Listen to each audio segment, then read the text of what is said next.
আমাদের গাছের লেবু সব পেকে যাচ্ছে, পড়ে যাচ্ছে, রস হয়ে গেছে, অনেক পোকাও হয়ে যাচ্ছে, গন্ধ যাচ্ছে। তাই ভাবছি পেরে নিই সব।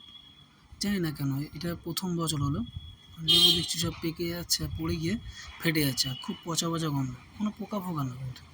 চলো যাক, গাছের কাছে যাচ্ছি। এই যে লেবু দেখো সব পেকে গেছে, গন্ধ বেরোচ্ছে ভেতরটা, কিন্তু মানে কিছু কিন্তু গন্ধ বেরোচ্ছে। চলো এই লেবুটাকে পাড়বো, দেখি। অনেক লেবুই হয়েছে, যে কোনো একটা এইটা পাড়া হচ্ছে। হাত যাচ্ছে না, অনেক কষ্ট করে, হ্যাঁ চলে এসছে, জাস্ট টাচ করলাম হয়ে গেল।